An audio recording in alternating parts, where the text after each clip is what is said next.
Bem-vindos à nossa aula de número 213, item 5 do capítulo 23, item 5, o período de ajustamento. Nós vimos o período de ajustamento para trás, nos capítulos a que se referem, os ajustamentos de mercado. Agora, obviamente, com o foco da realidade do mercado, que é o que trata o capítulo 23. Como nós estamos fazendo sempre, já vamos buscar o texto lá no PDF. O período de ajustamento. Toda mudança nos dados do mercado provoca os seus correspondentes efeitos. Bom, somente por aqui, como a gente vem lendo ao longo de toda a obra, já dá para entender que a cada mudança, a cada ação concretizada, os parâmetros mudam e são influenciados por ela. Então, toda mudança nos dados do mercado provoca os seus correspondentes efeitos. É necessário que transcorram algum tempo para que se consumam todos esses efeitos, isto é, para que o mercado se ajuste ao novo estado de coisas. A cataláxia, evidentemente, tem que lidar com todas as reações propositadas e conscientes dos vários indivíduos, e não apenas com o resultado final produzido no mercado pela interação dessas ações. Então, já vamos até deixar aqui nossa obrigação, né, grifado, para ficar bem marcadinho. Pode ocorrer que os efeitos de uma mudança nos dados sejam contrabalançados pelos efeitos de outra mudança ocorrida, geralmente ao mesmo tempo e com a mesma intensidade. Assim sendo, o resultado final não provoca mudanças consideráveis nos preços do mercado. Um estatístico que estivesse preocupado exclusivamente em observar os fenômenos de massa e o resultado da totalidade das transações do mercado, tal como se refletem nos preços de mercado, ignoraria o fato de que a não ocorrência de mudanças no nível de preços é meramente acidental e não uma consequência da continuidade dos dados e da ausência de ajustes específicos. Vou grifar, porque isso é importante deixar notado, porque muita gente dá um valor nesses ditos econometristas estatísticos, que é uma coisa impressionante. Um estatístico que estivesse preocupado exclusivamente em observar os fenômenos de massa e o resultado da totalidade das transações do mercado, tal como se refletem nos preços de mercado, ignoraria o fato de que a não ocorrência de mudanças no nível de preços é meramente acidental e não uma consequência da continuidade dos dados e da ausência de ajustes específicos, como, por exemplo, um aumento de crédito no mercado de crédito, mais uma consequente expansão monetária, mais um consequente encaixe de algumas pessoas que, portanto, então, não se verifica um aumento de preços em determinados segmentos ou no geral. Um estatístico iria dizer que, olha, mesmo que haja um percentual de tanto de aumento de base monetária, não reflete em aumento de preços. Muito pelo contrário, reflete numa poupança, mas é uma coisa, escolha subjetiva, que num segundo momento pode resultar justamente num aumento de preços indo para o mercado de longo prazo. Esse exemplo que eu dei é o exemplo diferencial entre o que aconteceu na pandemia nos Estados Unidos e no Brasil. No Brasil, a inflação, o IPCA, veio a 12% logo depois do aumento da base monetária ocasionado pelo Paulo Guedes. Já explodiu. E depois, esse efeito perdeu porque parou de se dar o cheque emergencial. Nos Estados Unidos, pela cultura diferente, pelo valor que se dá aos bens presentes e aos bens futuros ser diferente de uma forma geral na sociedade. Eles pouparam, eles aumentaram seus encaixes com esse dinheiro a mais que foi enviado para todos. E com isso, eles conseguiram o quê? Postergar o tempo de espera que eles precisam para buscar emprego, escolhendo um emprego melhor. Então, sem trabalhar, eles conseguiram arrumar uma gordura de poupança maior. Entende como essas coisas não conseguem ser abstraídas pelo estatístico? Pois bem, deixaria de perceber qualquer movimento ocorrido, assim como as consequências sociais de tais movimentos, os estatísticos. Todavia, qualquer mudança nos dados segue seu próprio curso, provoca certas reações por parte dos indivíduos afetados e perturba a relação entre os vários membros do sistema de mercado, mesmo que, eventualmente, não tenham ocorrido mudanças consideráveis nos preços dos diversos bens e na quantidade total de capital existente no sistema de mercado como um todo. Nota de rodapé. Em relação às mudanças nos elementos que determinam o poder aquisitivo da moeda, ver página 485, em relação à acumulação e desacumulação de capital, ver as páginas 594 e 595. Lembra? Está tudo lá no capítulo 17, isso aqui. Passamos há pouco tempo e o capítulo 17 tem que viver fervilhando na cabeça de vocês. A história econômica só pode fornecer uma informação imprecisa a posteriori sobre a extensão dos períodos de ajustamento. Esse tipo de informação não pode ser obtido por meio de medições, ou seja, para que serve o estatístico mesmo, e sim por meio da compreensão histórica. Os vários processos de ajustamento, na realidade, não são isolados. No mesmo momento está ocorrendo um grande número desses processos, cujos percursos se cruzam e se influenciam mutuamente. Desenredar essa intrincada teia e observar a cadeia de ações e reações provocadas por uma determinada mudança nos dados é uma tarefa difícil para o historiador. E os resultados alcançados são, na sua maior parte, escassos e duvidosos.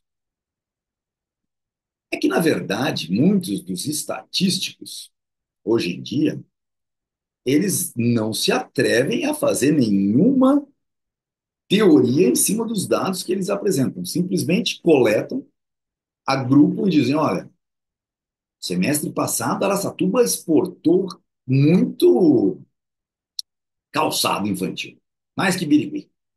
É só o que ele pode dizer. Porque não tem outras informações. Não se tem a praxeologia e a cataláxia como base para isso. É somente dados do passado. Não significa que ele possa prever se isso vai acontecer novamente no futuro, nem nada disso.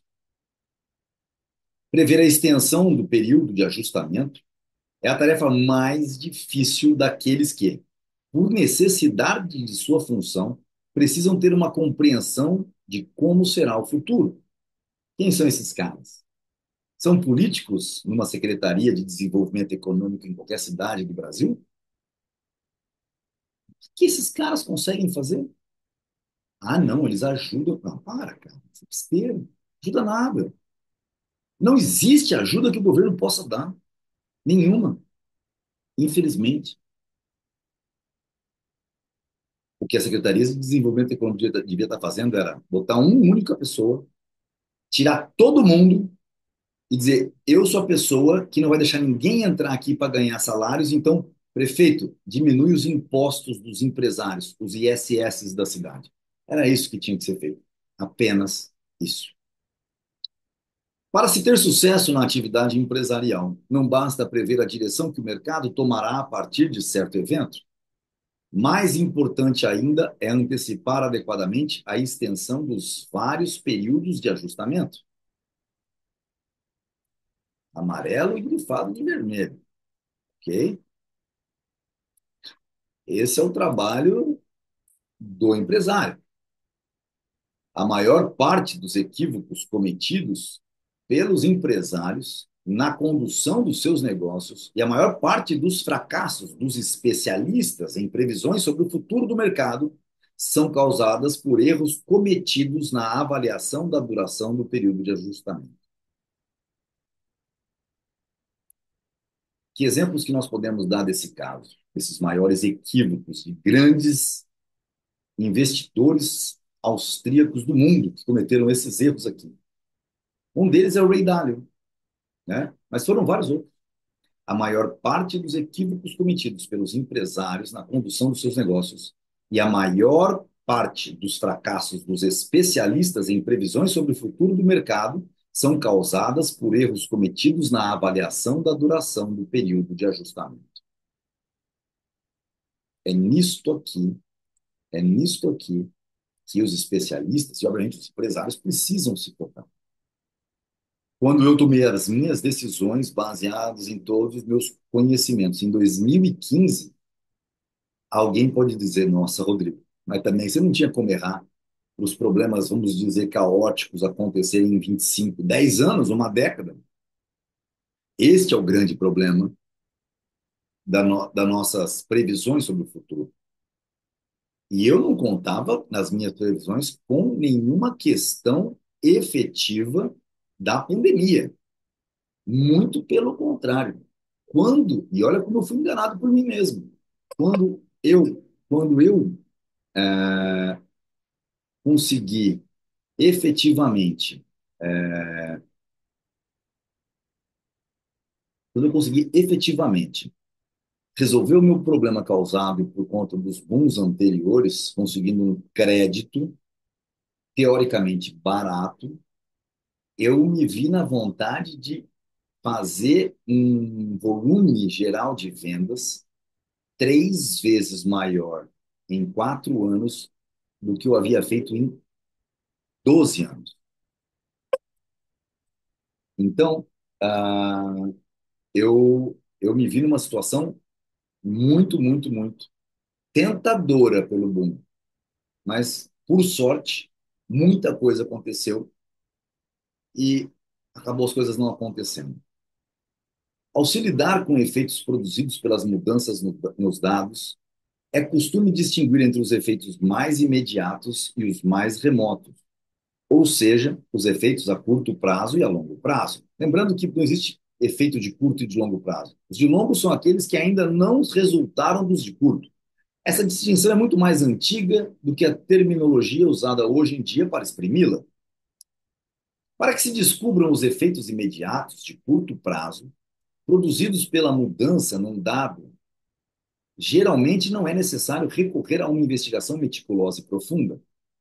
Os efeitos de curto prazo são, na sua maior parte, óbvios e raramente escapam a um observador comum, não familiarizado com investigações econômicas. Então, para que se descubram os efeitos imediatos, de curto prazo, produzidos pela, pela mudança num dado, geralmente não é necessário recorrer a uma investigação meticulosa e profunda. Os efeitos de curto prazo são, na sua maior parte, óbvios e raramente escapam a um observador comum não familiarizado com investigações econômicas. Esses são fáceis. A ciência econômica surgiu precisamente do fato de que alguns homens de gênio começaram a suspeitar que as consequências mais remotas de um evento podem ser diferentes dos efeitos imediatos, os quais são percebidos até pelas pessoas mais simplórias. O principal mérito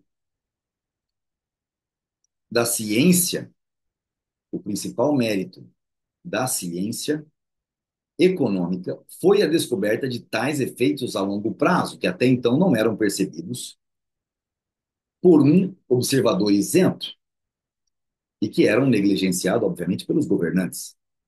A partir dessas descobertas surpreendentes, os economistas clássicos extraíram uma regra para a prática política. Olha só que sacanagem. Os governos, os governantes e os partidos políticos, explicavam eles, deviam, ao planejar e agir, considerar não apenas as consequências de suas medidas a curto prazo, mas também as de longo prazo. Ninguém contestaria nem discutiria a procedência dessa norma. A ação visa substituir um estado de coisas menos satisfatório por outro mais satisfatório. Para saber se o resultado de uma ação será considerado mais ou menos satisfatório, é preciso prever corretamente todas as consequências, tanto a curto prazo como a longo prazo. Deixa eu fazer uma coisa, pessoal.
Ok, ligação da Argentina, perdão. Para saber se o resultado de uma ação será considerado mais ou menos satisfatório, é preciso prever corretamente todas as consequências, tanto a curto como a longo prazo. Ou seja, para saber se o resultado de uma ação será considerado mais ou menos satisfatório, é preciso prever corretamente todas as consequências. Algumas pessoas criticam a ciência econômica por preferir estudar os efeitos a longo prazo e por dar pouca atenção aos efeitos de curto prazo. Essa crítica não tem fundamento. O único modo de a ciência econômica examinar os resultados de uma mudança nos dados é começar pelas suas consequências imediatas e analisar passo a passo, da primeira reação até as últimas reações, as reações mais distantes, todas as consequências sucessivas até chegar às consequências finais. A análise de longo prazo necessariamente inclui o exame das consequências de curto prazo. É fácil compreender que certos indivíduos, certos partidos e grupos de pressão procuram difundir a ideia de que só os efeitos a curto prazo têm importância. A política, dizem as pessoas, não se deve ocupar dos efeitos a longo prazo de uma medida que traz benefícios a curto prazo. E não deve deixar de adotá-los só porque seus efeitos a longo prazo são prejudiciais. O que importa são os efeitos a curto prazo. A longo prazo, todos estaremos mortos, disse o capeta. Né? Mises se refere à afirmativa feita por Lord Keynes. Como eu disse, o capeta. A economia responde a esses críticos movidos pela paixão, ao afirmar que qualquer decisão deveria ser baseada numa ponderação cuidadosa de todas as suas consequências, tanto as de curto quanto as de longo prazo. Existem certamente nas ações individuais e na condução dos negócios públicos, situações em que os atores podem ter boas razões para aceitarem efeitos de longo prazo bastante indesejáveis, a fim de evitar situações de curto prazo ainda mais indesejáveis. Ok? Sacrifica-se o futuro em detrimento do presente, sem problema. Ainda que não seja algo efetivamente cabível para o que aconteceu na pandemia. Não fique isso como justificativo. Às vezes pode ser conveniente queimar a mobília na lareira para esquentar a sala. Quem age assim deveria saber que os efeitos futuros de sua ação não só deve da sua ação, só não deve se iludir pensando ter encontrado um método maravilhoso de calefação. Mises é um sarrista. Né? Eis tudo o que a economia tem a opor ao frenesi dos apóstolos a curto prazo. A história um dia terá muito mais a dizer. Terá de mostrar o papel que esse apoio ao princípio do curto prazo, essa ressurreição da famosa frase de Madame Pompadour, après nous le déluge, depois de nós o dilúvio, representou na mais séria crise da civilização ocidental, ou seja, na queda da Bastilha. Terá de mostrar de que forma, apoiados nessas ideias, os governos e partidos dilapidaram o capital moral e material herdado das gerações precedentes. E para encerrar, vou ler novamente, porque isso aqui tem a ver com os nossos presidencialismos, com os nossos governos que mudam de ano após ano e que faço agora problema para o futuro, mas eu fiz, gastei tudo que pude, peguei empréstimos. Isso foi feito pelos prefeitos de Araçatuba, Birigui, de todos os lugares, de todos presidentes, governadores. Eis tudo que a economia tem a opor ao frenesi dos apóstolos do curto prazo. A história, um dia, terá muito mais a dizer, terá de mostrar o papel que esse apoio ao princípio do curto prazo, essa ressurreição da famosa frase de Madame Pompadour, après nous le déluge, depois de nós o dilúvio, pô, né? Representou, o que essa frase representou na mais séria crise da civilização ocidental. Terá de mostrar de que forma, apoiado nessas ideias, os governos e partidos dilapidaram o capital moral e material herdado das gerações precedentes. Obrigado. Terminamos mais essa aula. Próxima aula é a aula incrível. Incrível no sentido de que vamos ter boas divagações. Posso até falar agora, né? A limitação do direito de propriedade. Meu Deus do céu. Eu e Mises vamos brigar agora, e os problemas relativos aos custos e aos benefícios externos. Até lá.